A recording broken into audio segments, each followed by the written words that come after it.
চট্টগ্রামের মিরসরাইয়ের ওয়াহেদপুর ইউনিয়নে পর্যাপ্ত পানির অভাবে ১৫০০ একর জমিতে বোরো ধান চাষ করতে পারছেন না কৃষকেরা। পানির ব্যবস্থা করা গেলে বোরো মৌসুমেও ধান চাষের আওতায় আসতে পারে পরিত্যক্ত থাকা এসব কৃষিজমি। গভীর নলকূপ, ছড়া ও খাল খননের মাধ্যমে বাউড়াছড়া সেচ প্রকল্প থেকে পানি সরবরাহের দাবি কৃষকদের। ধানগুলো আমরা চাষ করি, এগুলো আমরা আগে আপনার হয়তো ভালো হইতো আপনার ওই যে বর্ষা সিজন আর কি, তখন তো আপনার প্রচুর পরিমাণ পানি থাকে, তখন আমাদের ধানগুলো ভালো হয়। এখন ওই যে আপনার শুকনা মৌসুম, এই মৌসুমে আপনার কি আমাদের এখানে পানি নেই।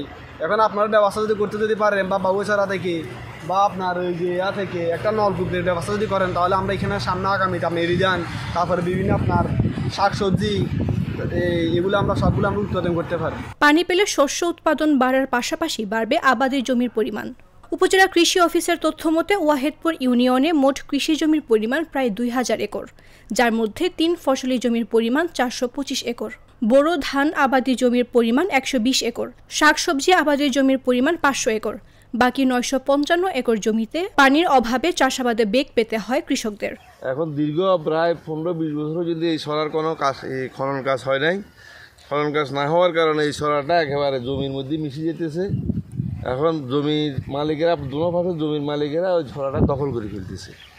এই কারণে এই ছড়াটা খনন করা খুব জরুরি দরকার।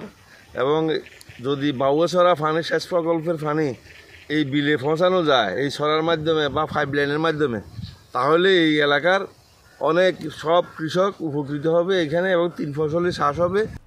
এই সমস্যা সমাধানে সরকারিভাবে দীর্ঘমেয়াদী পরিকল্পনা প্রণয়ন করে বাস্তবায়নের উদ্যোগ নেওয়ার অপেক্ষায় প্রহর গুনছেন চাষিরা।